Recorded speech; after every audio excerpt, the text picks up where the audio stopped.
All right, good morning, everyone. Hope everybody had a fantastic 4th of July, our nation's Independence Day. Today, I want to focus on not on independence, but on dependence upon God. So we're going to go to Proverbs 3:5, and I'm going to read 1 through 6.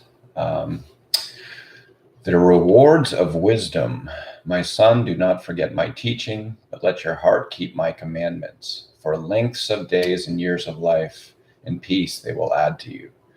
Do not let kindness and truth leave you. Bind them around your neck. Write them on the tablet of your heart, so you will find favor and good repute in the sight of God and man.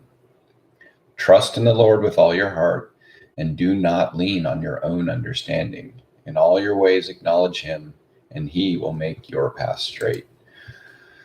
So when we think about that, the first step, trusting in the Lord with all your heart, is to accept the free gift to eternal life that he has given all of us. Because trusting the Lord with all your heart is possible because God himself has provided us everything that we need every day. So we need to be totally reliant upon him, not upon ourselves or upon others, although others can help us, others can assist us along the way, others can encourage us, lift us up, and we can do the same for our fellow man. But we need to really leave nothing else in our lives to take control except for God. So what does that trust in the Lord mean? So the word trust here implies confidence, security. It's kind of a concept that's associated with something that is solid or secure. And really what we can say about that verse is that we can put our confidence or security in the Lord because we know that he can be trusted.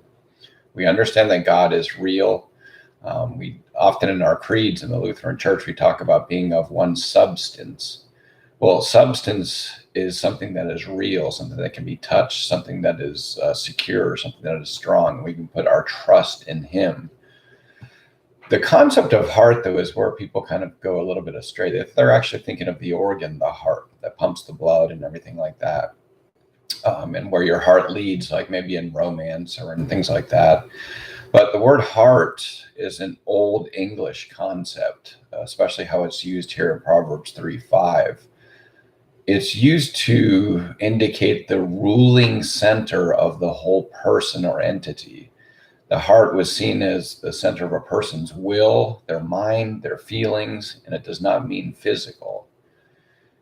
So when we talk about the ruling center of our whole person, what is the ruling center of our whole person? It has to be God that we depend upon wholly.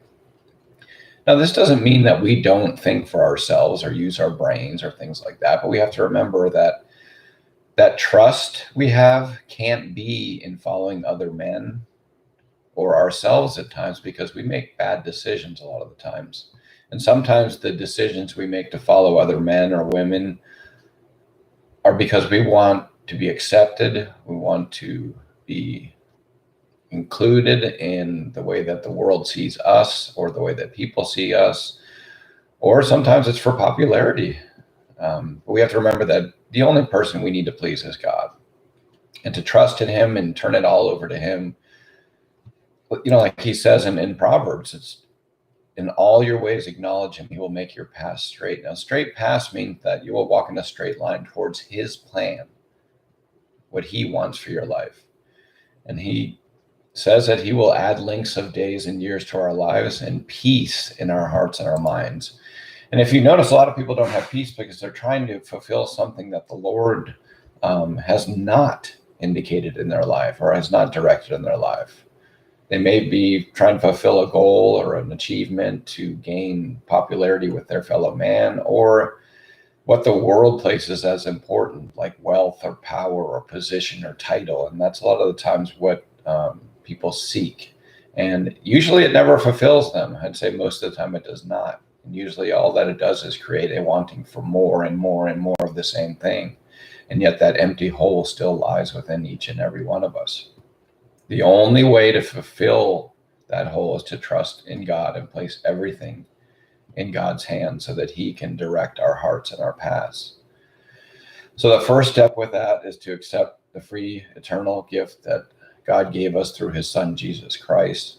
And we have to live a life surrendering to Christ as kind of the guide of your life, the controller of your life. And we have to stay close to the Lord. And how do we do that? By going to church, by fellowship with our fellow man, and by reading his word on a continual basis, whether that be daily or twice a day, 3 times a day. And then just turn our heart over to the Lord and be dependent upon him. Let's not worry about our lives or what's going to happen tomorrow or the next day or the next. Just trust that God is in control. And let's focus on being dependent solely upon God this week. Let God direct our lives. Open our hearts and our minds to his word, his guide, his spirit. And everybody, have an amazing week. May you have peace this week through trusting in the Lord with all your heart. God bless.